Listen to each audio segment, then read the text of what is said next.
Welcome to Armchair Expert. I'm Dan Hoult. I'm joined by Mrs. Hoult. I wish. Oh, don't we all wish we were Mrs. Hoult? What an attractive SOB. I know. I don't think we've ever had such a mutual attraction to somebody, right? Tall, kind, talented. So nice. I felt like very engaging, very chill. Very chill, very no airs. Exactly. A man of the people. That's right. Nicholas Hoult. Oh my gosh. Nicholas Hoult, who is in, one of my top 3 favorite shows, The Great, just finished the 2nd season. Holy smokes, is that fucking season delivered. He hints at it in this episode that people like it more than the first. Yeah. I found that improbable. I now believe him. Wow. It's sensational. He also was in X-Men, Mad Max, Warm Bodies, Skins, About a Boy. But of course, we're here to talk about The Great. I love The Great. You will too. You must watch The Great on Hulu. Got to. This is my only real disappointment in you. I know it's a grievance. Now that you're in love with him, aren't you more inclined to watch it? Absolutely. I'm just behind. Okay. Please enjoy Nicholas Hoult. We get support from Quince. So we've been talking about Quince a lot lately, and as we head into fall, it's the perfect time to reset your wardrobe with their amazing pieces. I think it's so fun to do when the seasons turn over to just spruce up your wardrobe with a couple specials, and Quince is the place. Totally. We're talking organic cotton, Mongolian cashmere, tailored chinos from just $60. Premium fit and quality you'd expect from a luxury brand designer. I love Quince. I like it understated and subtle, and I like stuff that has high quality. And Quince checks all those boxes. I love a lot of stuff from Quince. Honestly, they have incredible premium denim, which is very important for fall. It's pretty much all I wear in the fall is denim. And Quince has such a good selection of quality denim. Their stuff is so versatile, timeless, and built to last that you just grab every single day without thinking. Right. And all of that for 50 to 80% less than similar brands. They go direct to ethical factories, cut out the middlemen, so you get all that quality without overpaying for it. We love that. And they do way more than clothes. They have bedding, cookware, bath essentials, travel must-haves, same deal, and great quality. Upgrade your everyday. Download the Quince app for app-exclusive offers or go to quince.com/Dax. Get free shipping on your order and 365-day returns. Now available in Canada and the UK too. That's QUINCE.com/Dax. We get support from Apple Gift Card. Back to school is here, and for many, that means some big life transitions. Whether they are heading into a new grade or setting up a dorm for the first time, you want to give them something that actually supports their growth and success. Apple Gift Card is a versatile solution because it takes the guesswork out of gifting. It's not just about a new pair of AirPods for focus. It's about giving them the invaluable chance to choose the digital tools and subscriptions that suit their unique journey. They can use it for productivity apps on the App Store, movie nights on Apple TV, or extra iCloud storage for all those new memories. With Apple Gift Card, it's so empowering to give the students their freedom to allocate their own resources. Celebrate their new academic chapter. Visit applegiftcard.apple.com to celebrate their milestones and gift one today. He's an armchair expert. He's an armchair expert. He's an armchair expert. Those are very triggering shoes for me. Oh, good. So I knew these dudes for a minute, not good dudes. When I was in 10th grade, my father and I went on vacation for a week to Florida. When I came back, we had been robbed. Then I bumped into someone that was a mutual friend with these other 2 dudes. And they were like, oh my God, you see Ted got brand new pumps. And they were like $180 back then. I was like, how the fuck did Ted get pumps? And I'm like, oh my God, they robbed us. You got confirmation that it was them? Oh, yeah. They were busted. We had to meet with their family. Oh, there was my a whole thing. They God. would have gone on a shopping spree and their family noticed. And That's always the thing, right? If you're going to get a load of money from crime, you can't go buy nice things straight away. Yeah. it's always a giveaway. How old is 10th grade? 15 and you turn 16. In my head, I imagined like 7 or 8 year olds. I don't know, because I don't know the different grading over here. So I was like, wow, they robbed your house. I grew up in a real tough area where 7 and 8 year olds robbed. Yeah, so when I see pumps now, it's like I'm both excited for you because A, this is incredible. Reebok's getting in the mix now too with their reissues. So just right there, I'm excited. But then I'm also triggered. It's also a very traumatic memory. I didn't rob you to get them. Okay, well, that we know of yet. Where do you live? I live kind of like 15 minutes from here. Oh, you do? Kind of go back and forth between here and London, I guess, because work and all that sort of stuff. But it kind of been out in LA a bit more for the last 4 or 5 years. We've met. You know Where? that, right? No, I don't think so. Oh, good. I love it. I love I this. love this. Me God, because I get so stressed when people do this to me when they're like, we've met. And then you're like, I don't remember it. And now I can do it to someone else. Oh my God, wait, we met? We met at Button Willow Racetrack. Get the fuck out. You were with Steve DeCastro. I was with Matt. Oh, from Lapaglia. Yamaha. Yeah. And yeah, we were riding. We spoke for a good half an hour, 45 minutes, maybe. But you know what's really good about this? Hold on. This is great. I'm so No, this is embarrassed. the best. No. This is really good for me because when we were chatting, you spoke a little bit about Top Gear America, and I get a little bit of social anxiety, but not like terrible. Like I still go out, but then I have it worse. Like in hindsight, afterwards, I'm like, oh God. And when you were talking about Top Gear America, I said, oh, I didn't realize they did an American one. And since then, I've thought about that moment because I'm like, did that come across as rude that I hadn't seen it or didn't know that there was an American version of Top Gear? So I've thought about that since. So the fact that you haven't even, that you didn't even remember the interaction, I'm like, okay, you can really relax in hindsight a little bit about upsetting people. Okay, you've made my day as well because most generally I'm interviewing people who I've met and I remember meeting them and they don't remember meeting me. I always feel bad for myself in those situations and now this is almost worse. It's worse. It's when you're worse on because the I rece- seem like a Definitely dick. worse, yeah. But you know what's funny is yeah. I was going to admit all this to you anyways, so this is kind of perfect. I started watching The Great, just obsessed, particularly like fell madly in love with you, to the point where I bet I do this once every 3 years with an actor. I'm like, I got to find out everything about this guy. And then so I look you up and I go, by God, it's the kid from About a Boy. The truth is, I just missed the 5 things that you were huge in and hugely successful. I just missed those. And then I saw you on The Great. So had we met like 6 months later, I would have embarrassed myself because I'm a super fan. Thanks. I mean, I am. Let's go back to Button Willow, though. What were you riding? Have you done a bunch of track days? I was on one of Matt's Yamahas. I was either on an R6 or an R3 that time. Uh-huh. You were on an R1, I think. And I remember you were fast. Thank you so much for saying that That's really publicly. kind of It's you. he was fast, and I'm really slow on track. And I was thinking about the other day, it's like embarrassing how slow I am because I started off a few years doing track stuff. At first, I was progressing, and then I think I've just reached like peak fear, and I don't do it enough to like overcome that at the Yes. moment. I'll be excited, and then Yeah. I'll go home and I'll be like, oh, I'm alive. Oh, I can relax. Can I ask why you even wanted to do it? Because I have a very specific reason I got into it. Why did you decide I want to go to the track? I got to drag my knee. This is a must in my life. You know, my dad was a big F1 fan, and so I grew up like interested in car racing, all that sort of stuff. I got into bikes because I did a film called Young Ones right after we filmed Mad Max. It was also in South Africa, and my character was meant to be like this badass guy who rode motorcycles and whatever. So I went and learned to ride a bike for that. Oh. And then was like, okay, so I like the feeling of riding bikes, rode on the road for a little bit, and then met a bunch of guys out here. Sean McDonald, who used to work for Cycle World, and then he like was setting up a track day at Laguna Seca. So that was the first day I ever went on track. Oh my God. What a track to be on your first Well, day. terrifying though, because it was also like a journalist day, and you know all the journalists are like fast, ripping around, like, and there's me just like terrified, and that track's so blind you can't see anything. For people who don't know, it's tons of elevation changes, several blind turns. I applaud the fact that your first track day was Laguna. It's definitely expert level track day. Yeah, in hindsight, I should not have been there. Why did you get into it? I went on vacation with Ashton Kutcher 18 years ago. On this vacation, his then trainer, Duffy, came. Have you met Duffy? He's in DeCastro's Oh crew. wait, has Duffy got like blonde hair? Yes, he's inordinately jacked. He's a Navy SEAL. He's carrying around, 240 of muscle at 5'11". He's a superhuman. And he's been Brad Pitt's trainer for life. So he was training Kutcher for some movie. I happened to be on vacation. Duff and I really hit it off. And he had brought this documentary, Faster. And it's just MotoGP documentaries. Right. And we watched it over and over again all week on this vacation. And the whole time I'm like, you're a fucking coward. If you don't do this, you're a little fucking scared. I was just berating myself with what a loser I'd be if I couldn't learn to do that. Oh. It was like a challenge. Oh, that sounds dark. Self-loathing. Yeah. I hated myself until I could do it. Do you feel good now? Are you Super like, good. Yeah, okay.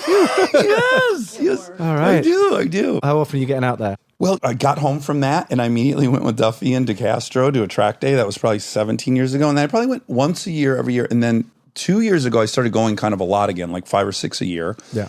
And then last year in quarantine at Sonoma, I was finally getting what I would, like the fastest I've ever been for sure. Well, I was really having fun, passing people, doing everything. and then trying to pass like 12 dudes into a turn, breaking on the inside. Guy turned in early. I hit the front of him. I came off. I broke clavicle in 4 pieces, 4 ribs, my hand, the whole 9 yards. So that was my first oopsie. But in 17 years of going to the track, It's pretty good. I think so. Do you want to go together? I'll totally go. Yeah. Matt literally texted me the other day, and I haven't been in town for so long. And he texted me and he was like, "Oh, we're doing a day." I can't remember where it was. And I was like, "I want to go more Yeah. because I want to break down the fear of it and also just be like, at least not embarrassingly slow." Yeah. We're going together. We're now friends, and I'm going to take you whenever I go. You can come. Sorted. Perfect. And yeah, perfect. Done. I had a ZX4 built I've heard these are pretty good. because my R1 got stolen. I might step down to a You get Moto 2 bike. robbed a lot. He literally Right. got robbed the other day. Oh, I got robbed Saturday. Oh, this Saturday you got robbed here? Yes. I was in the sand dunes. Yeah. My wife calls me Saturday morning and says, "I think your Hellcat's gone." I go on the Uconnect app. My God, it's in Lancaster. Told the cops the address. They went there. It was sitting right there. I now have it back. Oh, it's bad. Oh, good. I had my second or third bikes in London got stolen, which also I shouldn't have had it, but I had a Ducati 899 in London. I parked up, I was going to the gym and I needed some money to pay the boxing trainer, and I was like, oh, just jumped off, kept my helmet on and everything, ran to the cash point that was like right there, busy intersection in the middle of London, literally gone for 60 seconds. And I'm like walking up and down, I'm like, my brain must be like really messed up. I don't know where my bike is. And I'm like, did I not park it right here? In that time, someone had like driven up, thrown it in the side of a van. It was like unbelievably fast. And what's so wild about that is we were just in London. The entire place is camera. You commit that crime knowing I'm fully being filmed. Yeah, although conveniently they were in a spot where there were no cameras. It was outside an old bank and stuff. And I was like, well, there must be some cameras, right, to the police. And they were like, no, there's not actually on that little bit right there. And I was like, oh, come on. When we were there, we took like a 10-mile walk at one point. I didn't see a police officer one time in 10 miles. It was like a 3-hour walk. What were you guys there for? My wife was shooting, and so I took the kids there to visit mom for 2 weeks. And then Monica and I recorded some people in London, which was great. Oh, nice. And then we hung out with Daniel Ricciardo. Oh, great. We had a How little was day that? on the town in London together. I've never met him, but he seems fun. Who's your guy? Who's your F1 guy? Let me guess. It's Max. It's not. Oh my God. Lando? I like Lando a lot. I always like McLaren's and the McLaren team because I grew up watching it with Mika Hakkinen and that. Senna too? But Senna was a little bit before when I started watching. Okay. I like Lewis. I've met him a few times. He's always been really cool and sound, and I appreciate what he's done for the sport. And I'd like to see him win another championship and have the record. I've been doing a little bit of racing with Ferrari, so I'm also like a Ferrari fan, and I like to see Charles Leclerc doing well in that as well. So it's kind of like I'm not really like rooted in one person. Like Me if someone neither. has a good race, and it's kind of the same following basketball and all that. Everyone's like, "Who's your team?" I'm like, no, there's not a team. It's like the best storyline in a way. I agree with that. I find myself rooting for several of the drivers. I love Max. Can we just talk about how unhinged he is? You want to talk about someone good for the sport? Like, you don't know what's going to happen. I mean, the thing for the sport is like I have loads of people talking to me about it now because of the documentary Drive to Survive. Everyone's now like really into it, which is fun for someone who's kind of been into it for a while. Is it annoying or do you like it? No, I like it. Oh, okay. Yeah, I'm not like, oh, I was first. I was first. What are Yeah. you doing? Yeah, because it's not like I was like some diehard fan that like knew like the minuscule details and like was like, oh, That's fair. But if the whole world became obsessed with going to sand dunes, I wouldn't like it. The whole world showed up at Buttonwillow to do a track day. I don't know. I don't know if I'd like it. that's what's nice about Buttonwillow is it is kind of removed. And they have a new track, they're going to open up soon. Oh yeah? Yeah, they've built an entirely new, beautiful track that's not open yet, but it's about to be open. Maybe we will be at one of the inaugural rides. I didn't know that. Should we end the interview and just get on some motorcycles and blast out of here? Let's go. Okay, so back to when I didn't remember meeting you. Was I nice? Yeah. Okay, good. Yeah, you were perfectly nice. Then that was more why I was like, I don't know, I just had this fear that you were like, thought that I was a dick. And I was like, oh man. And I wasn't. I don't think I was. No, you're clearly not a dick. You know what happens is, have you ever like had a server that you know really well? Like you go to the same restaurant, you know each other, you have a rapport. You bump into them in the grocery store and you can't place it. Has that ever happened to you? Like out of context. I have face blindness and name, like just can't remember anyone's name suddenly. And all of those things strike me in the wrong moment where I'm like, How about when you've got like 8 friends with you and you got to introduce all of them? I don't do that. Good for you. I just avoid that completely because I'm like, I'm definitely going to bomb this. Yeah. So I just go, you've all met, right? And then they can figure it out because it's too much stress. Because I do also think like when I'm at the track, it's so removed from Hollywood in the best way, which is why I love going there, that I just don't, like I'm in a different headspace. Like there's no way I'm talking to other actors or other anything. Yeah, well, you're focusing on other stuff, hopefully trying to be alive. I'm really getting excited about this future motorcycle relationship. I know. I'm a little, The whole interview is going to be you were about it. No, you were gonna step back from racing. Because of the accident? Well, I had a new bike built, so I was always going back. Okay. Well, this is the thing, because I'm so slow in the bikes, I'm like, well, you can never really race. In cars, I'm like better. I've got some speed. Ferrari have been very kind of let me into their program a little bit, and I'm like, Are you doing Ferrari Challenge? I was in Miami the last 2 days doing their Corso Pilota. Okay. And just finished like the second stage of that and was doing some good-ish times, considering I'm not getting like a whole lot of track time. So I was like, What are you in? that you're in an F8. Oh, really? The next stage is when you get into the challenge car. But we did a lap in the challenge car, which is like different level, completely insane. Oh, I'm so excited for you. I'm sorry. I'm like sorry to like just only. This talk is motors cool. No, and I cars. did a No. similar thing with Lamborghini. I you did the did? Super Trofeo series. Right. Okay. How was it? It's incredible. Well, you grew up watching racing. Mm-hmm. To show up and there's a car there and like there's a team, Yeah. and then you get in and drive seems impossible. And it's also there's like this beautiful ability to like really see progression, and if you're good at something with that sort of stuff. Whereas like in our game, there's not really that so much. It's like people reviewed that well and like whatever, but otherwise it's like, did I do It's well subjective. in that? Yeah, exactly. Yeah, there's no whereas metrics. that, it's like clearly they look at the telemetry and they're like, you were early, and you're like, oh, was I? And they're like, yeah, clearly you lost half a second here. Well, that is what's wild and now available that wasn't available when I started driving, which is like you think you ran a certain lap. Like in your mind, like, well, I braked as late as one could brake in turn 5. And now they know. Like the cars have so many sensors on them and they're getting a real-time data output of it. And they look at you and they go, no, you broke at the 5th marker. Sorry to tell you. You got to be dead honest. What do you drive in real life? I don't have a car. Sean, who I mentioned earlier, it works for Indian and Go Takanami, who has a custom shop down in Long Beach. He does these brat style bikes, and they've just built me a custom Indian Chief. Oh, really? Which he's dropping off tomorrow. I saw it for the first time last week, and it's beautiful. I'm like so excited. Oh, yeah. That's fun. So then I'll be riding around on that. Yeah. Okay. Is your dad still alive?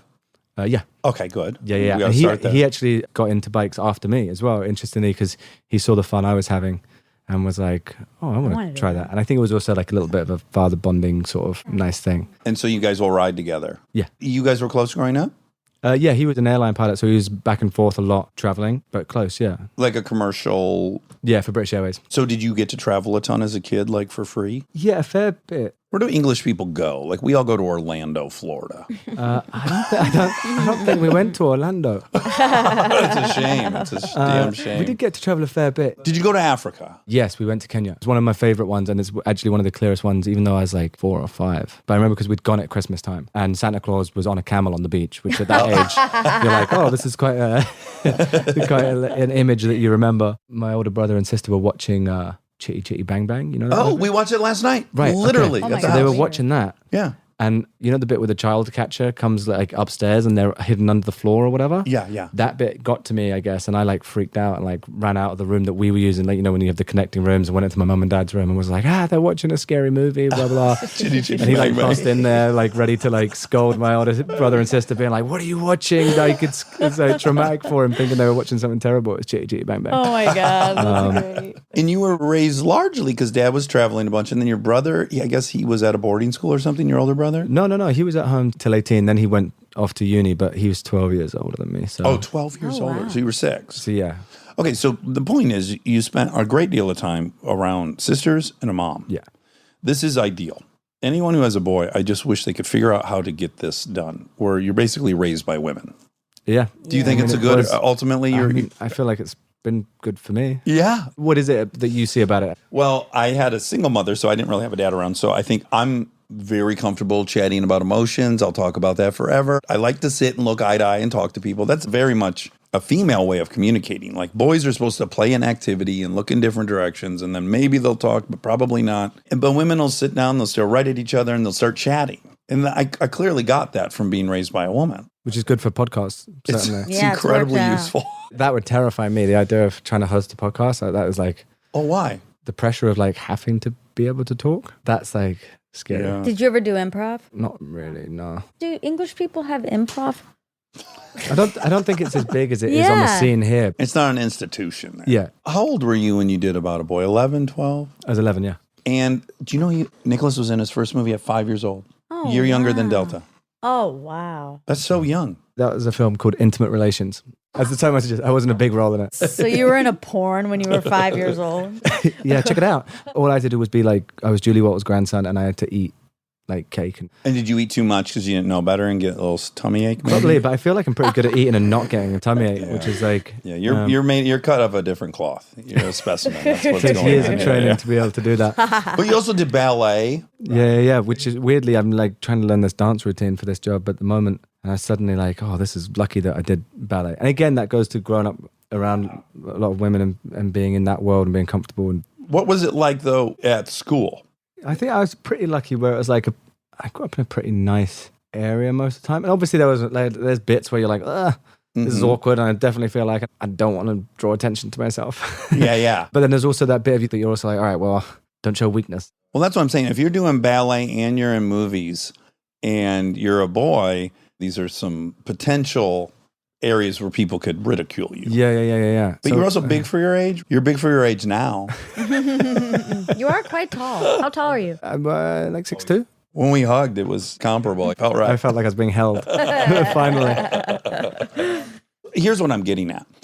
You ultimately left, I guess, what would be normal school and then went to an actual theater school for a minute, and that was not for you. So what I'm imagining is that even though you were dabbling in all these areas that are artistic and stuff, something tells me you also just liked being a normal boy who was playing sports on the team and that whole thing. Yeah, I think that was it. And the school I went to, Sylvia Young's theatre school, which is a brilliant school, and like they have the agency that like I joined through my sister when I was 5 that like led to me being able to work and stuff. So they're brilliant for that. And also like they do fantastic drama classes and singing and dancing and all that sort of stuff. But when you go to the full-time school, it's like Monday, Tuesday, and Wednesday, you're doing maths and English and all that. And then Thursday, Friday, singing and dancing and that stuff. And I'm just not a very good singer or dancer. So I felt like a bit useless on that side.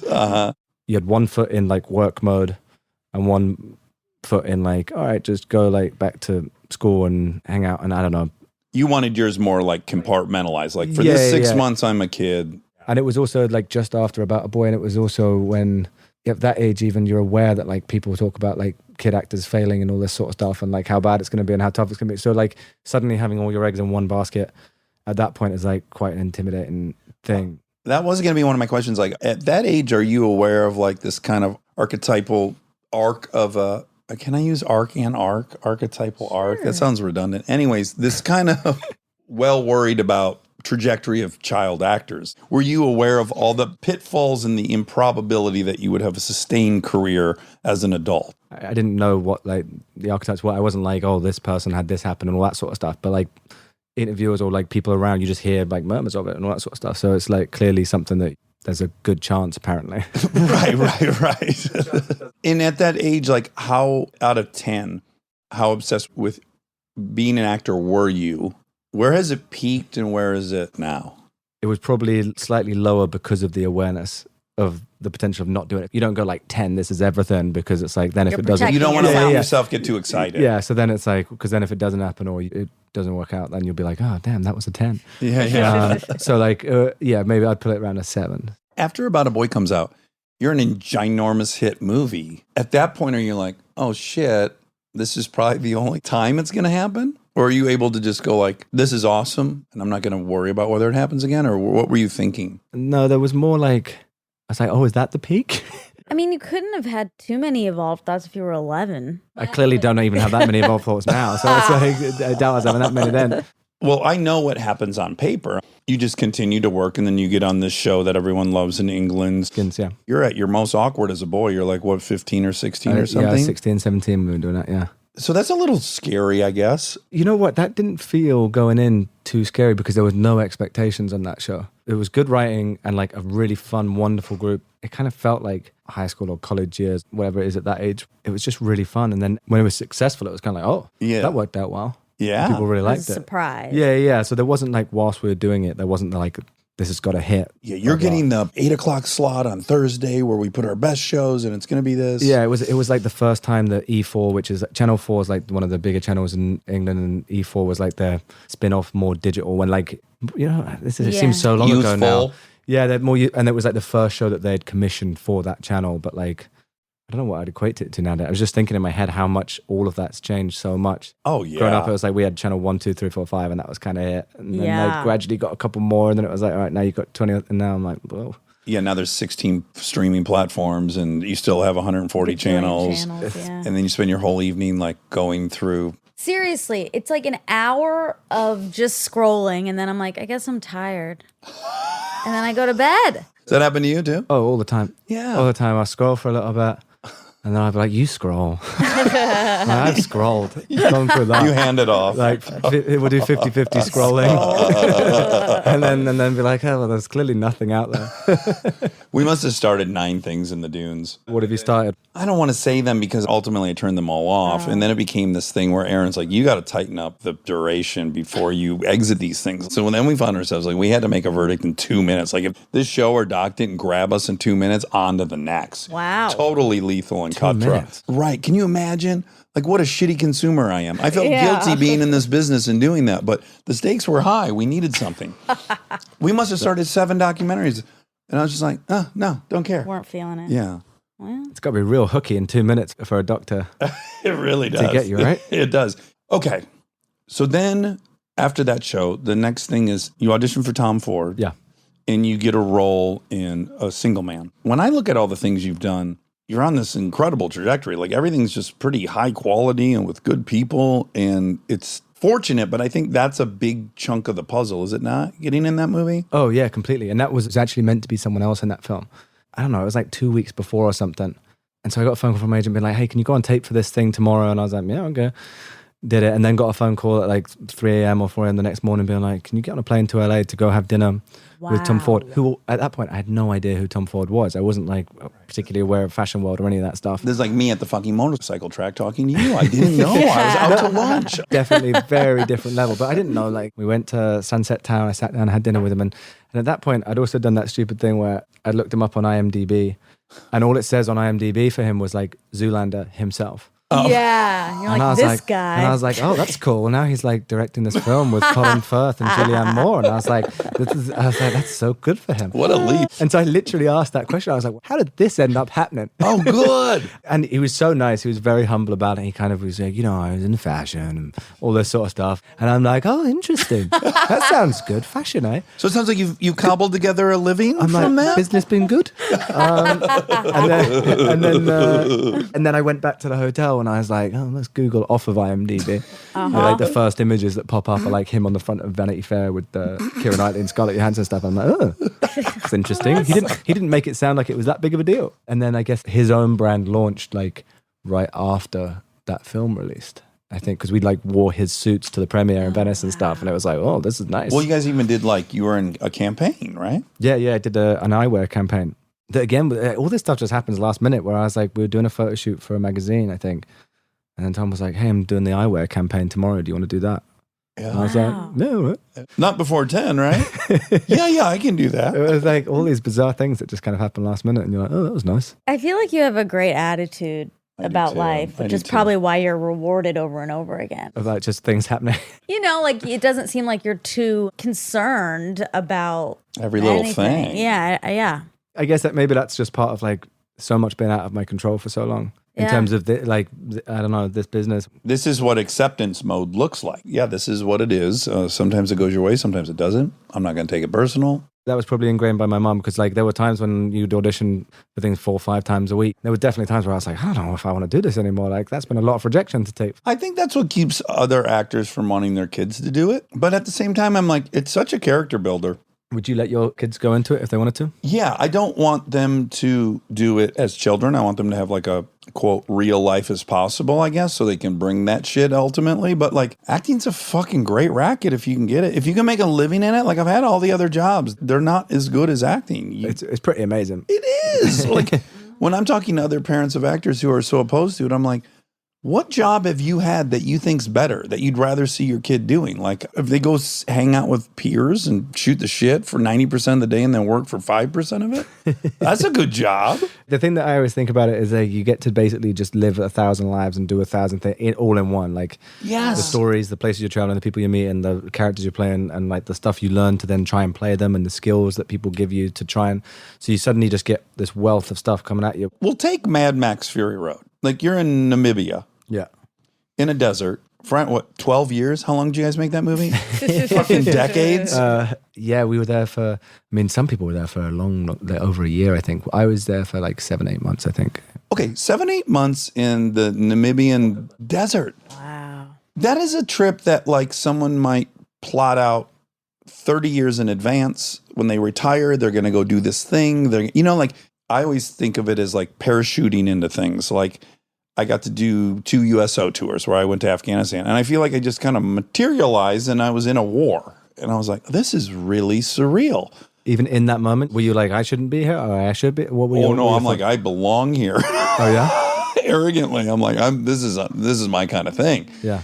But I've only at that point just watched war movies as everyone else has, and I've seen people flying in helicopters, and then I'm in a flak jacket hanging outside of a helicopter flying around, and I'm like, I'm in this movie. How did I get here? That's the moment where something would happen where I'd be like, oh no, this is real. And I am not cut out or equipped for this. That happened to us on the first trip. We're having a great time. We're doing a live show. Base gets bombed, an RPG, then another RPG. Then everyone's got to run and get in these bunkers. And then we're all waiting for the bombing to end. And again, I was like, this movie is fucking, what a plot twist. Like here we are in these, like we're getting the real experience. Like this is no joke. Yeah. And I'm grateful for it. As much as one can be grateful for bombs going off. I'm, of course, don't want anyone to get injured to fuel my narcissistic fantasy of experiencing all things. Yet if no one gets hurt and I just got to experience, I'm like, I'd love it. But movies are the same way. You show up somewhere and they go like, okay, you're kayaking over this waterfall. And you're like, well, I would have normally had to train 10 years for this and save money, and here I am. Sorry, I'm imagining being you and everyone else in this space being terrified and you just like, looking around being like, this is the best. Oh, that did sound disrespectful to the troops that were over there, that we were there to entertain. We've had this discussion We before. have had it. We have. Mm-hmm. So again, before I was an enormous fan of yours, I saw that movie. I totally know your character. When I was researching you and I went back and watched, I was like, oh my God, he's one of the most memorable characters of the thing. I just didn't put any of it together. I think you've had this experience twice, if I recall, where you're a part of something. There's this elaborate choreography, and you just got to trust that it all is going to make sense after the fact, because likely it doesn't make a ton of sense while you're doing it. I'm trying to think of the other thing you did. Yeah, I was trying to think of it when you said that, and I was like, too. you seem to know my life better than me at the moment. So I have to I was consult like, this piece of paper. I believe you. Weatherman. I told someone that was a good movie. You did? Weirdly. Yeah, because I was chatting to someone, we were talking about Nicolas Cage, and I was like, oh, I played his son in something. I don't normally watch things back, but I did go back and watch that. I was 14 when I did it, and I went back and watched it as an adult, and I was like, I like this film as an adult. Yeah. I mean, it's a good film. It's incredible. It's written by Stephen Conrad. Did you get to meet Stephen? Yeah, and spoken to him since. Did you watch The Patriot? Yeah, of course I've seen The Patriot. Is that not the greatest show other than The Great? Wait. The Patriot. The show The Patriot. The show The Patriot. I'm so sorry. I was like, yeah, I've seen The Patriot. Like, I thought you were talking about the film. Well, appreciate your honesty, first of all, because that's hard to go back. I You said, I love I it. committed to it. Yeah. I still love it. You're brave. I haven't seen it. I would have gone with it. Well, I was starting to try and evaluate. I do this sometimes in meetings when they're like, have you seen this film? And I'm like, no, never heard of it. Can't fake that one. And then if they say another one, I'm like, I've got to start saying some of these things. 100%. So I'll be like, yeah, I've seen it. They'll mention a scene. I'll be like, good. I Very loved good one. it. Memorable. Lovely cinematography. Beautiful film. And then, so I try and like gauge which ones I can say that I've seen. And if I've seen like the poster for it at least, or if I know who's in something, then I'm like, all right, this is going to be easier to fake. There's some ethics to it too. It's like you might be able to say you saw Godfather and you didn't, but probably Schindler's List you can't fake it. Don't say you say that. Yeah, Right. If you Like haven't. I have seen it. Okay, But don't quiz me about it right now. I've seen both. To my credit, I've seen both. Stay tuned for more Armchair Expert, if you dare. We are supported by Auto Trader. All right, if you've been putting off car shopping because it sounds like a whole thing, buying your car online on AutoTrader makes it way easier, really. You can shop tons of cars online, compare prices, check financing and trade-in options, all from wherever you are. And if you want to start online and go to the dealership for a test drive, you can do that too, really. What I like is the flexibility. Start online, finish at the dealer, or the other way around. Your info stays with you, so you're not starting the process from scratch. Plus, you're working with local dealer listings, so you've got real people helping behind the scenes. And when you're ready, you can pick up your car or have it delivered. Really. Buy your car online on AutoTrader. Really. This episode is sponsored by BetterHelp. You've heard us talk about BetterHelp for a while, but I don't know that we've ever talked about how much people love this service when they use it. BetterHelp has an average live therapy session rating of 4.9 out of 5 based on over 1.7 million client session reviews. And you can check out the reviews yourself at betterhelp.com/reviews to see how much they love BetterHelp. Knowing that kind of service feedback from real people speaks for itself. I'm a huge proponent of therapy, as we've talked about before. I've learned so many things about myself that I believe truly only an outside, objective person could help me come to. BetterHelp makes it easy to get started. Answer a few questions, get matched with a therapist based on your needs, and switch therapists at any time if it's not the right fit. See the reviews, see what stands out, and see if BetterHelp is right for you. Visit betterhelp.com/Dax. That's betterhelp.com/Dax. Thank you to our presenting sponsor, HP, for supporting this episode. Parents, you've got enough on your back to school list right now. Ink cartridges do not need to be on it. They just don't. The HP Smart Tank printer uses a refillable ink tank and comes with up to 3 years of ink included. It's the last printer you'll ever need. To learn more, search HP Smart Tank. This episode is supported by Helix.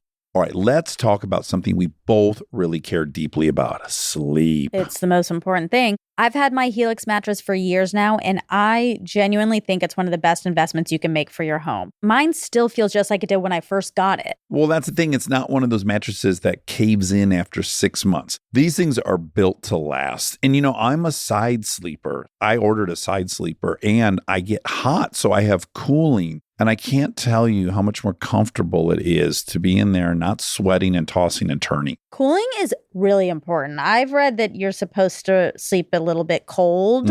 So I also have cooling. And they have over 20 models, so it's not a one-size-fits-all situation. You just go take their quiz and they match you to what actually works for your body. Plus, they've got cooling upgrades, which heading into summer, non-negotiable. Truly. Go to helixsleep.com/armchair for 20% off. That's helixsleep.com/armchair for 20% off. Make sure you enter our show name after checkout so they know we sent you. helixsleep.com/armchair.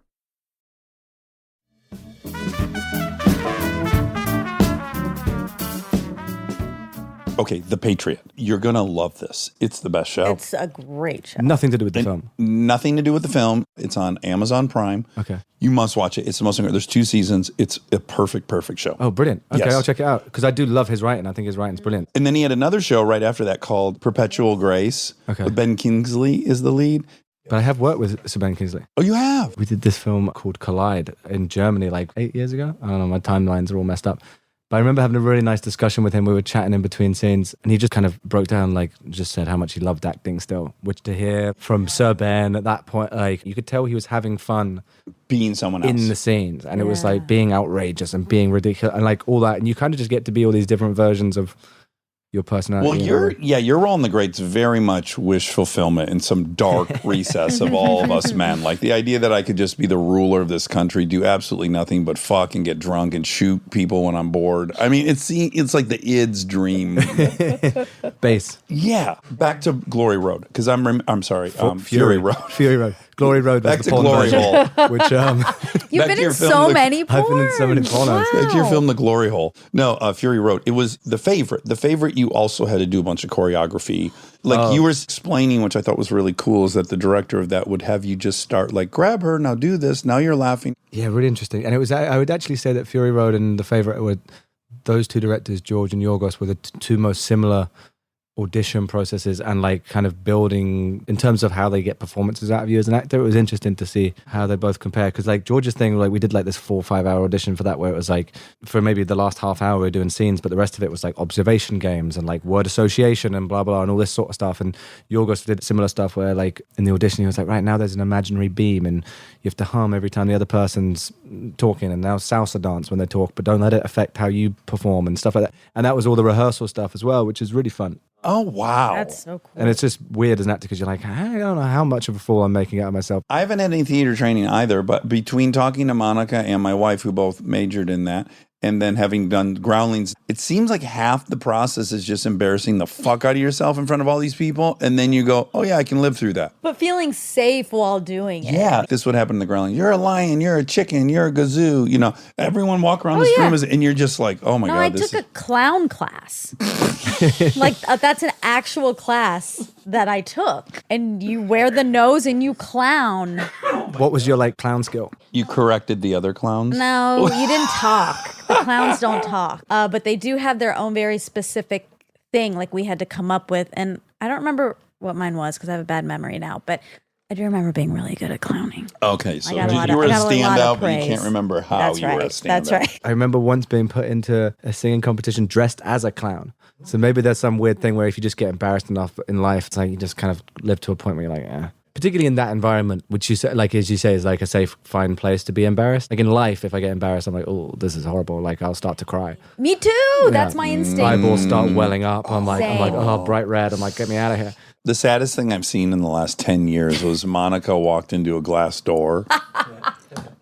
No, it was, yeah, right? Was it glass? No, it wasn't glass. That's even worse. Okay. And we weren't very close yet. So she collided with this door. And I thought, well, the move is everyone laughs, no big whoop.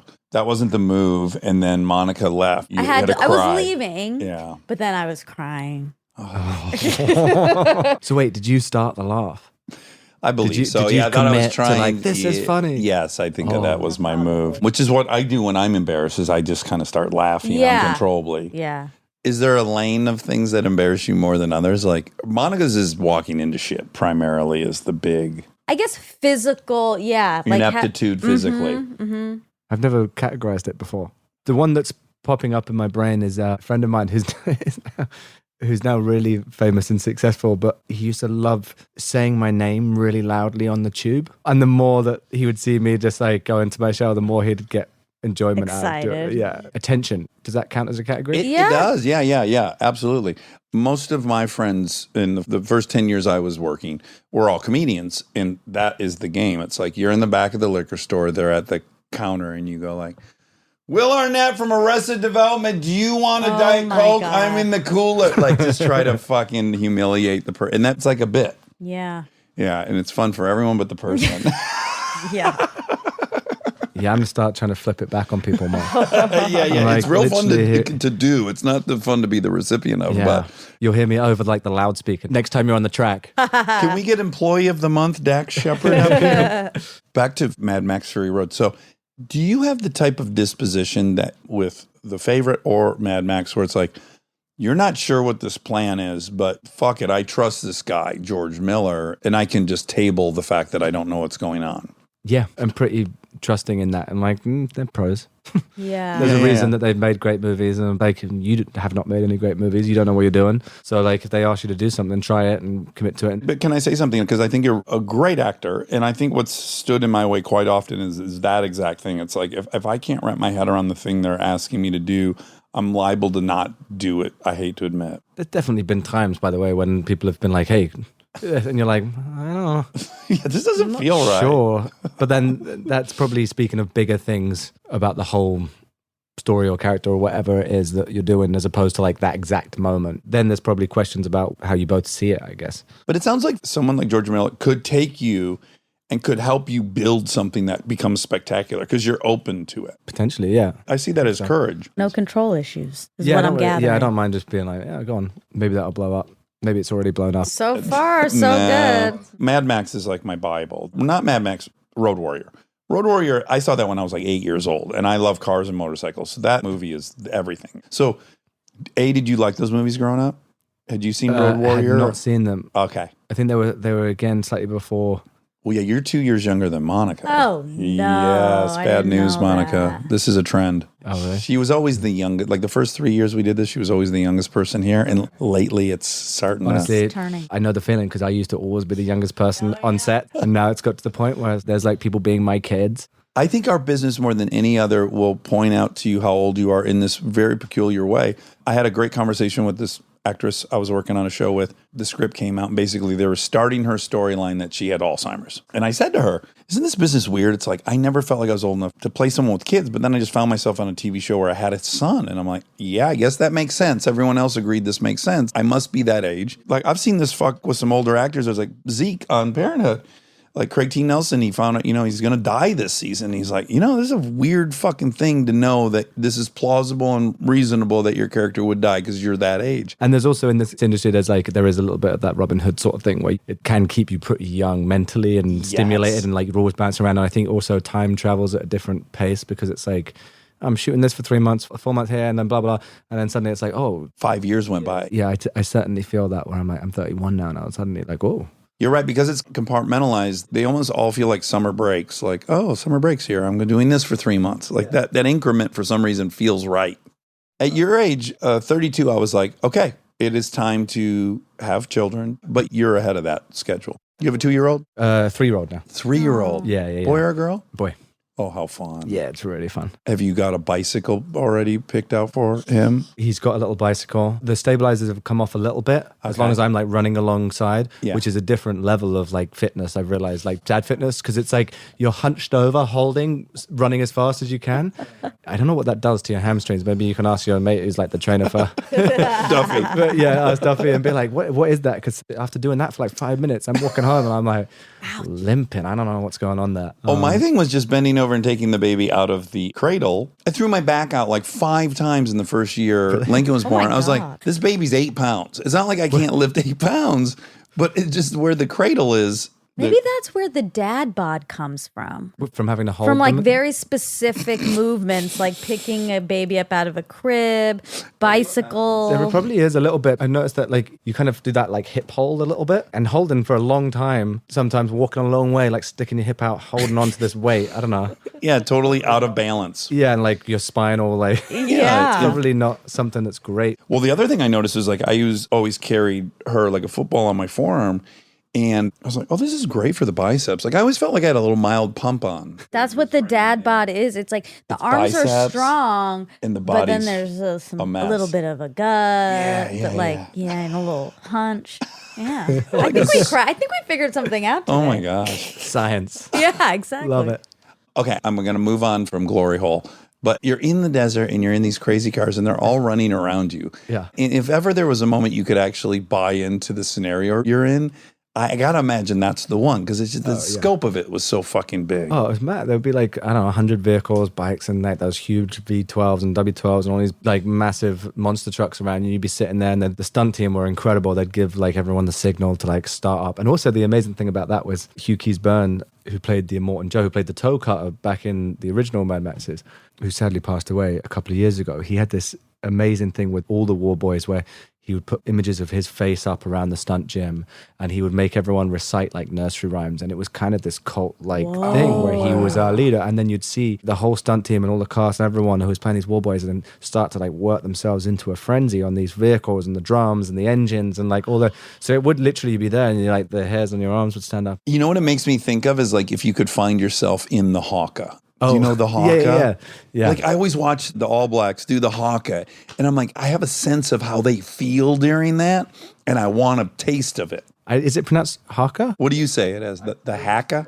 Yeah, I always thought the hacker. That's an English American thing, I think. That's why I was like slightly glazed when you first said it. And you probably thought I was being disrespectful to indigenous Maori I was people. like, uh-oh. Yeah, now I'm saying it wrong, so I'm not sure. Do you know what they're saying? No, but I watch it before rugby matches is when I've seen it, and I can't imagine it's great. I feel like it's probably... It's most of it's like, our dicks are bigger than yours. It's all about their dicks. Right. Okay. Which I love. So primal. I love dicks so much. I need you to know, Nicholas, before we go ride motorcycles, I fucking just can't get enough of them. It's only half of a joke. Well, I do enjoy watching penises in movies. I think it's hilarious. Every time I see a penis in a movie, I think it's so funny. It's been used comedically a lot over the last decade, and it always works for me. I'm trying to think of the funniest dick moments. Have you seen Righteous Gemstones? No. I was about to be like, can I lie? Can I say yes? You must watch it. Well, also The Patriot, ding, ding, ding, has an The best of all time. incredible. Ding dong. It's That's right. yes, yes. That's right. It's in season 2. There's no way you won't know when you get to this scene. Okay. I think penises are so stupid looking. It's poorly placed as an appendage. Like if you see a man walking naked, it's bouncing. It looks ridiculous. Yeah. Like when you see boobs moving, it looks beautiful and elegant and it's sexy. And then when you see a man walking naked, it's just like Yeah, where else could we locate it? That would be... Anywhere would be better. Like right on the stomach. There's no movement there. There's a lot of places. Isn't one of them on one animal on their back? The balls of an elephant are on its back, and a hyrax has balls. Balls of an elephant? Yes, their testicles are on their back because of the heat. They had to relocate them up there because the savanna is so hot coming up that they can't regulate the sperm temp when it's But below they're them. inside their body, right? I haven't just missed the ball sack. They're not exposed. Right. They're internal. They're like ovaries. And then its closest relative is the hyrax, this little tiny mouse that lives out there, and its balls are in its back as well. Oh, there we go. Yeah. Another weird pairing. You know, the hyena's closest relative is a giraffe. No. Really? Isn't that insane? Can kind of see it a little bit. Long necks. I mean, I wouldn't have guessed it if it was a quiz until now. Me Hopefully either. that comes up on a pub quiz. It will. That's how we end each of these interviews is we do a lightning round of pop quiz at the end of what you picked up from the interview. Perfect.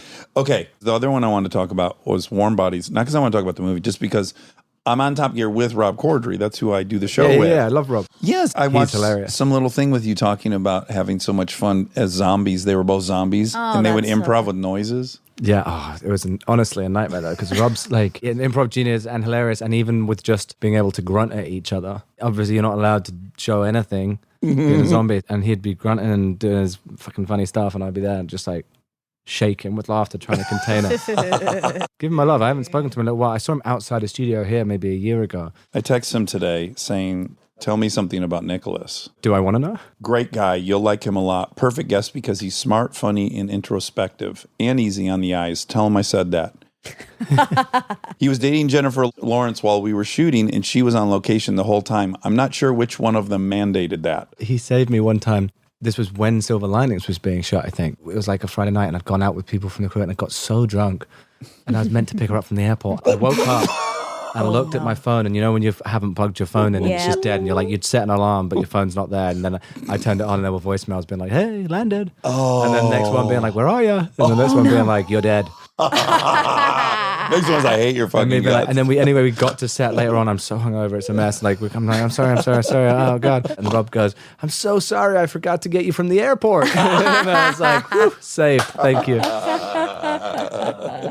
That was one of my clearest memories from that. Yeah, so when you first got here, we were talking about Bradley Cooper, and you told me this really funny story. Yeah, because he was the guest just before us, and I was like, here, it all goes downhill, but I do have kind of a funny. It's not completely related to Bradley Cooper, this story, but it was when I was dating Jen, and we'd gone on holiday.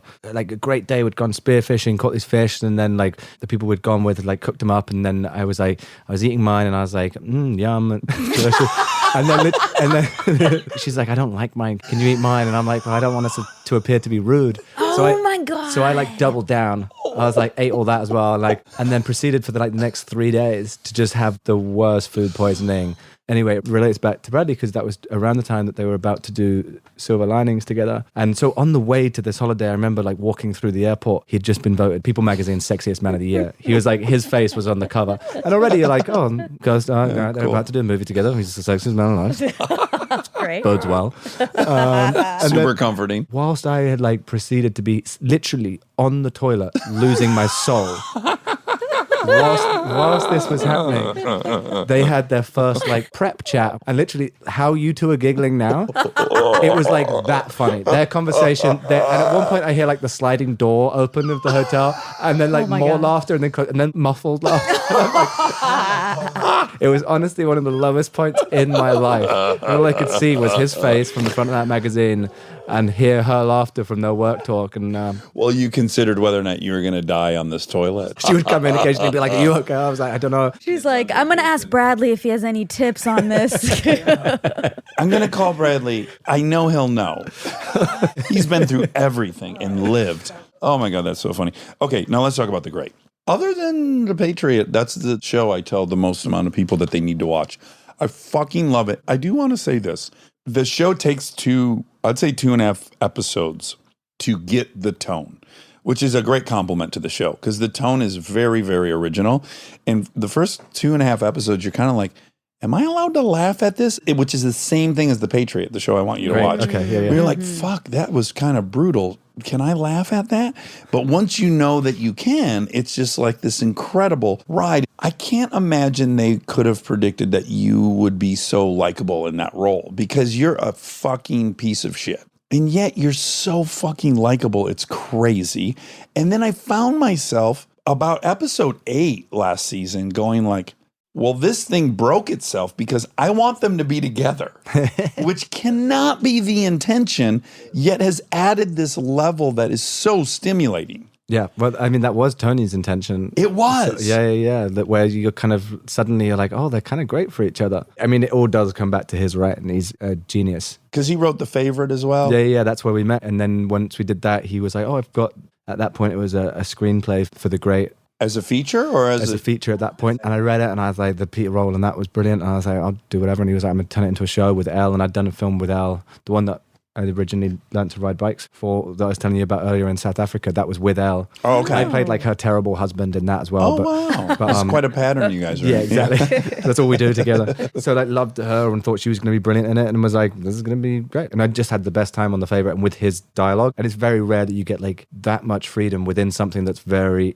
meticulous. We say exactly what's scripted, but it still feels so freeing and fun where anything can happen in any moment that character-wise, it feels like you can go really big and outrageous and it still kind of hold it and work. He has this great way of putting in these moments where you're like, oh, if we hit this, then suddenly this character that everyone potentially hated and whatever else suddenly goes, oh, he had this terrible mom and dad and this and that. And you kind of start to go, okay, maybe I feel a little bit sorry for him. Yep. At some point you go like, well, you know, this guy is ultimately a victim of his childhood. Like, what else would you expect to get when you raise someone thinking they're chosen by God to lead everyone and they're just perfect? I've never had anyone say no their whole life. But some of your deliveries are just, they're so unique and novel and interesting. You know, once you've done this for 20 years like you have, and you watch things with this different thing and you actually can see the scene they're performing written. You're just like, okay, I know what the sides of this scene look like and I know what I'm watching.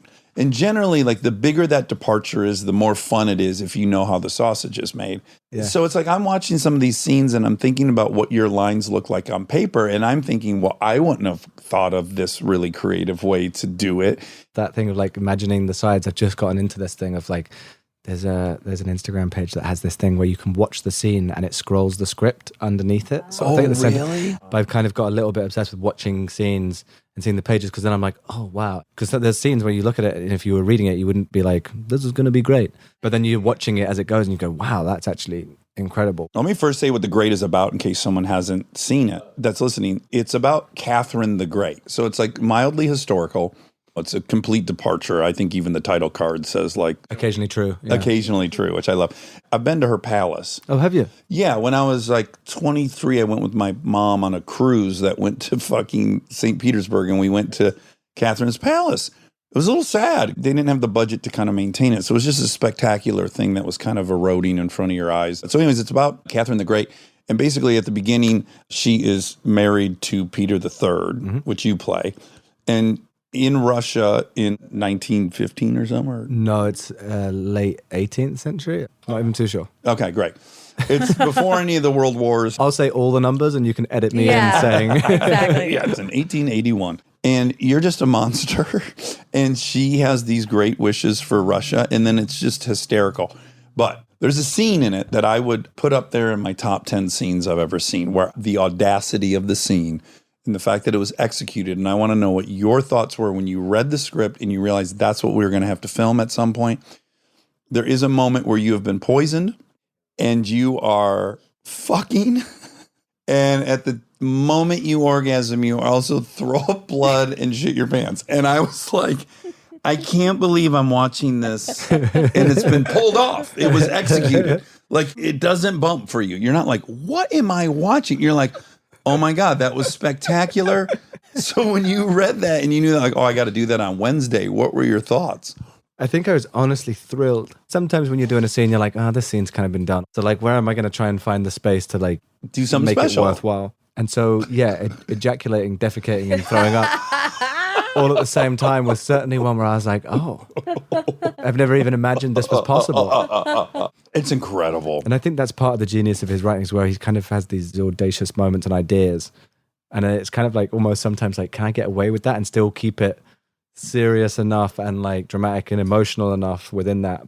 Well, if I had to say he was a genius at one specific thing, it's balance. Like somehow that show hits everything you want it to hit. You're rooting for love, you're laughing hysterically, you're mortified at some things, like, and it all just is balanced out in this way that becomes its own little genre somehow, and all of it works. Yeah. Where do you guys shoot that? We shoot mostly at 3 Mills, East London, in the studios. Yeah, it's all sets. So it's like, Really? yeah, which is pretty incredible. They're beautiful sets, and everyone who works in it's like creatively just wonderful. And Yeah. every single cast member as well, particularly the second season when you watch Elle, the stuff she's doing. I was having a really fun time through the second season watching her, because her character just becomes more ruthless. And watching her do that, watching how the characters shifted from the first season was just really fun. And Peter suddenly feeling like the victim. She bullies him a little bit and is nasty to him. And it's like, and he's genuinely hurt, but is also conflicted about that because he's like more in love with her than ever. The more horrible she is, the more he sees her as being like perfect for him, because he's like, this is brilliant. I haven't watched the first 2 episodes because I was in the sand dunes for 5 days and I almost put it on out there. Charlie hadn't seen it. I was so pissed at our best friend the whole trip because all I wanted to do was watch it at night, but I didn't want him to start on the second season, so we made a sacrifice for him. We've been home one day and he texted me last night on episode 5 of The Great. You were so fucking right. I can't believe this good. show. So, Oh, good. And yeah. everyone who's watched the second so far says it's better than the first. Well, I watched the trailer this morning because I didn't want to be completely out in the dark. But yeah, it all flips. She's Catherine the Great somehow. Has it made you want to go to Catherine's palace or any of that stuff? So I played a few real people over time, and normally I'm like reading books and like trying to learn as much as I can about it. But going into The Favorite, that was one of those things that like we were playing real characters, but it was like it was really not encouraged, almost discouraged to do that. Oh, interesting. Because I think of that specific weird tone thing, and so there was like this idea that we wouldn't particularly like research and learn, and so I feel terrible now because occasionally we'll be doing interviews for this, and earlier when you're like, when is it set? And I'm like, I know I looked that up at some point, Yeah. but it's like history from 3-4 years ago. I probably looked at that when we were doing the pilot now. Who was it that told you that they like to play the ghost of the person? That was Michael Shannon. Okay, so we've both worked with Michael Shannon. Brilliant, isn't it? Unreal. I worked with him a couple of times, and the first time I was like, I can't tell if this guy hates me or loves me. He's scary. He's Like, a scary truly, individual. truly scary. Yeah. But I love him. I did a comedy with him, but he was dead serious. He was like a Nazi in a prison I was in, and he was just terrifying. And I always felt kind of bad for him because it was Will Arnett, Dave Koechner, and myself, and we're just hooting and hollering the whole time. And he is doing some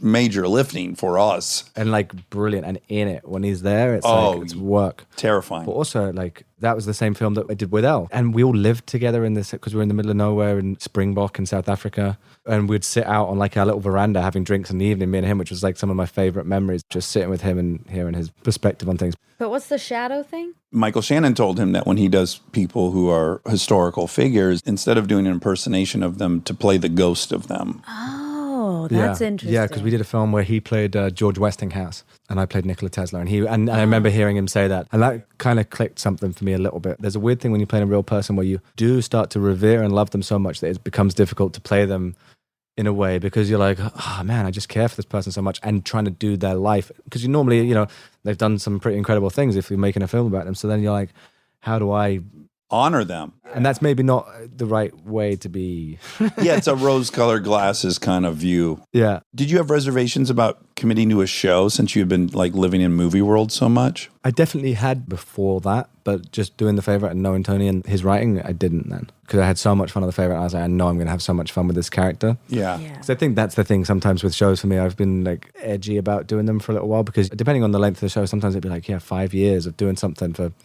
8 months. It's like, you got to really, really love it to live it that Yeah. way. Okay, so it just all occurred to me what may be the connective tissue between you and Ferrari. So is Fassbender in those X-Men movies? Yes. Did he get you into this Ferrari thing? Exactly, yeah, because he raced the Challenge Series with them. He did well, right? I heard he did pretty He well. did do well, yeah. Yeah. Although the person doing my telemetry yesterday said I was doing better than him at the point where... I haven't texted him about that yet. Hope you're listening. I'm sure he is. I guarantee. No, he's genuinely very fast and skilled and determined and like he's focused. Have you been watching any of his Porsche stuff? No. It's on YouTube. It's like 10-minute episodes of his racing. It's really? worth checking out. Yeah. Oh, what's it called? Fastbender Porsche. Yeah.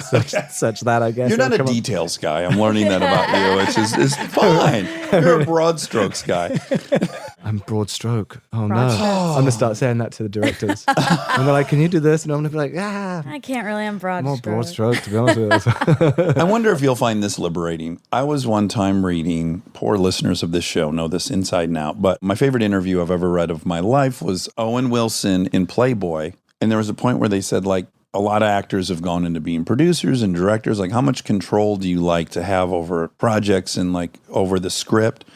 And he said, I generally like to read the script once before I say yes. But then once I get there, I just kind of forget everything. And I like to show up on set like I'm a kindergartner and have them explain everything to me. To hear someone I admire own that that's their process without any shame. Yeah. I was like, this is awesome because that works for him incredibly well. Yeah. There is this element sometimes when you hear people talk about acting where it's like, oh, do we all have to pretend we're doing that to be taken seriously? And particularly when you get into like round table-y sort of things and all that sort of stuff and everyone's like so serious.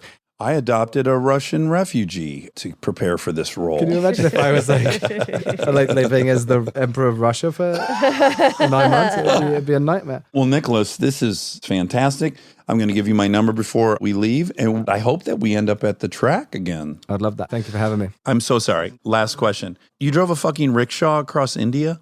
Oh, yeah. I want to do We this. did adventure trips a couple of years in a row, me and some friends, where we did one where you start, right in the south of India and then go right up to the north. It was set up by this place called the Adventurists. They give you the rickshaw at the beginning and then there's like, I don't know, 20, 30 teams. It's like a three-wheeled little vehicle. You know, like those little cabs in India. Okay. And yeah, it's kind of a race, but not really a race. You have like 13 days or whatever to get to the north. So you're driving a fair bit each day, but then you just kind of end up wherever you do and it breaks and you're in all these tiny towns somewhere being like, what's wrong with this? And then the next one we did was across Morocco on miniature motorbikes. No. 50cc miniature motorbikes. This should be a show. Why aren't you and I doing this on television? We can totally do that. That's kind of what Top Gear does a little bit. no? Yes, it is. That's exactly it. Let's do But both. you know when like Bear Grylls does that show where he like gets like the person to go and that was well described, broad stroke. He gets the person to go. But why don't you do that? But like fun. It's fun, that show, but like that sounds terrible. Like Without suffering. more ridiculous challenges, not like, hey, we're going to really live in a glacier. Be like, hey, we're going to take this thing across the Sahara. We might be able to get Daniel Ricciardo in this show as Oh, well. wow. Okay, such a blast. And again, I'm so jealous of the rickshaw run, and I want to do it. If you ever do it again. I haven't done one for a few years since becoming a dad. It's kind of like finding time to do that sort of stuff and whatever. See, this is great, too, because we both have dad schedules. So it's got to be like, we got to plan it like 3 years out, drop the idea to our girls, like, hey, wouldn't it be cool if I raised money in India driving a rickshaw? Yeah. Well, that's always the good thing because we do it raising money for charities. So it's like we get people to donate and then basically send out blanket emails. I could count on the Armchaires for at least $1 donation for this rickshaw run, and that could be a couple $1 million. Job done. I'll see you in India. Let's do it. All right. So much fun. Thank you. Stay tuned for more Armchair Expert, if you dare. We are supported by HP. If you're a parent or you know one, like I do, or you can help take care of kids, you already know what August feels like. It's not summer anymore, it's the pregame. The supplies list, the forms, the we need this printed by tomorrow texts that come in at 9 p.m. And I say this as someone who's been on the receiving end of those texts in a former life. You're ready to help, and then the printer says no, out of ink, blinking at you, useless. It's such a small thing, but it will absolutely derail your night. So when I heard about the HP Smart Tank printer from HP, America's most trusted printer brand, I thought this is the kind of thing that actually makes life easier, not in a big flashy way, in a one less crisis way. Instead of those little cartridges that run out the second you need them, the HP Smart Tank uses refillable ink tanks, and it comes with up to 3 years of ink included. 3 years. That's 3 back-to-school seasons without the cartridge panic. HP can't fill out the forms for you, but they can make sure the printer is never the reason you're up past midnight. Search HP Smart Tank. This podcast is brought to you by Squarespace. We've talked before about Rob building our website on Squarespace, and I bring it up again because it's a perfect example of what they do well. Rob had all the pieces, the content, the vision, the ideas, but he needed something to actually take all that and make it public facing. And Squarespace was that bridge. Maybe you're in the same spot. You've been developing something, a business, a skill set, a body of work, and it's been private. It's been yours. But at some point, you're ready to put it out there, and that transition from private to public can feel like a huge leap. Squarespace makes it feel like a step. Beautiful templates, built-in SEO, email campaigns, scheduling, analytics, everything you need to go from I've been working on this to here it is, come find me. All in one place, no code, no stitching together a bunch of different tools. So if you've been sitting on something and waiting for the right moment, this might be it. Head to squarespace.com/DAX for a free trial. And when you're ready to launch, use offer code DAX to save 10% off your first purchase of a website or domain. We are supported by Arm & Hammer toothpaste.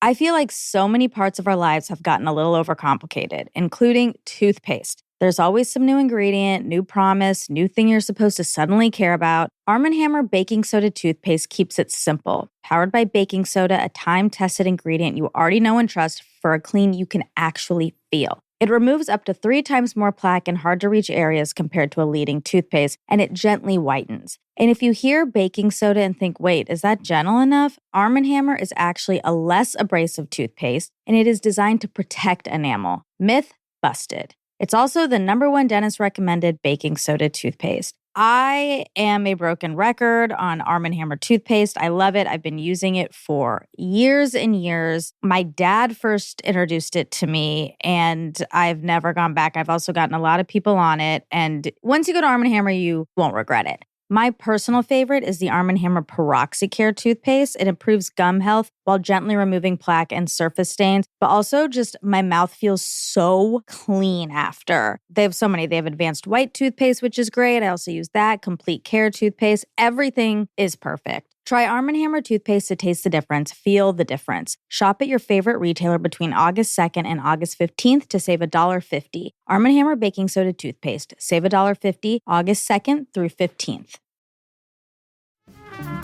And now my favorite part of the show, the fact check with my soulmate, Monica Padman. Nicholas Hoult. Again, I just have to reiterate. I know I did it in the intro, but love season 2 of The Great. Oh my God. We loved it. Also, happy anniversary. Oh my gosh. February 14th. 4 years. 4 years. 4 years. And Valentine's Day. And Valentine's Day. My God. Also the anniversary of Hello Bello.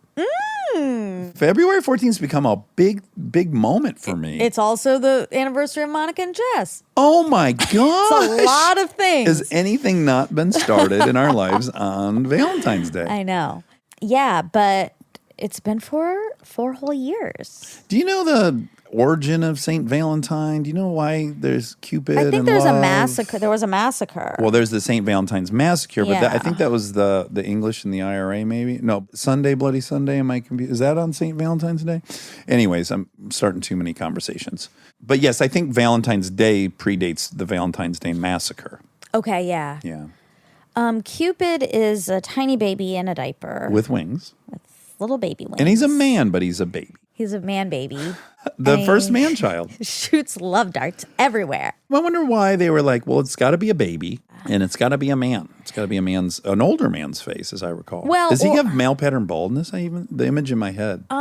Depends. Like this, he's just a baby He's in straight this baby, one head picture. to toe. Yeah. Okay. See there, but his hair looks like David's in the famous sculpture. Like that's a man's head of hair right there. It's a thick head of hair, The thickest. but a baby body. Yeah, definitely. That's beyond. So Happy Valentine's Happy Day. Valentine's May all of Day. you get shot with the love arrow by the baby man. I hope so. I really hope so. Do you think he has a man's penis in that diaper or a baby's penis? I can't. I guess tell. you'd probably see a bulge if. I think it's a baby penis. Yeah. Or maybe he doesn't have a penis. Maybe he's like a Eunuch? Yeah. What's the diaper for then? Well, he has an anus. We still don't. It's still a private area. Yeah, you can't live without an anus. You could live without privates. Well, and there's a pee hole. Yeah, there's a little urethra slot. Yeah, exactly. Worst case scenario. Yeah. I mean, it's kind of a ding, ding, ding because Nicholas is so attractive. Oh, right. And he's got boyish good looks, like a baby, but he's a man. He's actually a reverse Cupid. God. He has a baby's face in a big man's body. Well, this might be fun for people too. I'm going to update people. It seems like people enjoy when we get along with guests and then we develop some kind of real life friendship with them. So I will say, since this interview, Nicholas and I text quite a bit. And I have advised him on what kind of motorcycle to get his child to learn to ride. Because, you know, there's, in fact, I'll say it on here. I'll give him a shout out. Stay Psych is the best one because it has a variable speed. First of all, the throttle is variable, so you can put on a little bit or a lot. Most of these are on or off. Okay. So this one is a gradual throttle, and you as the parent can set it to be low power, medium power, or full power. So as they get better, you can boom, boom. You can increase their speed. Anyways, there's that, and then I'm going to the motorcycle track this Friday, and I invited him. Oh, fun. Yeah, he's out of town, but he said, please, next time. So I do think a track day is in our future. A budding friendship has developed? Yeah. It's going to be a humbling friendship for me. Okay. Because if we're out and people look at us, they'll be looking at him because he's better looking than me and he is more successful as an actor and his physique is so sturdy. So it'll be a humbling experience, this friendship, which will be great.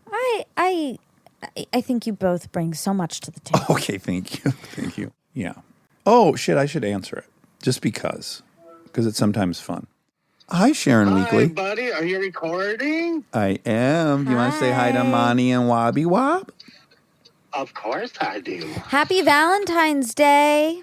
There's a beautiful baby. Oh my God, ding, ding, ding. We're talking about Cupid. Hi. That Cupid's a baby with a man's head. Oh my God, Aaron's wearing cute Are you wearing glasses? Those are his driving glasses. They're cute. Yeah, I need them at night. It's nighttime here. Oh, yeah. California here. You look really cute. I'm waiting for my glasses to come in. He's so cute. I'm driving. Can we ask your opinion? We just kind of voted. Do you think because Cupid has a big man's face and hair and a baby's body, what do you think is in his diape? I think there's a baby, balls and penis. Okay, baby parts. We think if he had Real the... stinky poo-poo.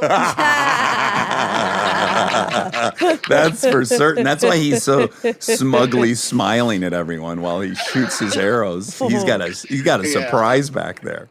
Yeah, there's nothing manly going on in that diaper. I Wait, love you. are we allowed to Love you. tell? Oh, wait. Yeah, Monica wants to know if we're allowed to announce. Oh, the wedding? Yeah. Fuck yeah. Go into the chapel and That's all I sing all day long. We're Not the least we're bit going surprised. To the chapel Wednesday. That's all I sing. Gonna have a baby. I have so many verses to it. Gonna have a big man, baby. Okay. Congratulations, Aaron. Love you. Love you, baby. Bye, baby.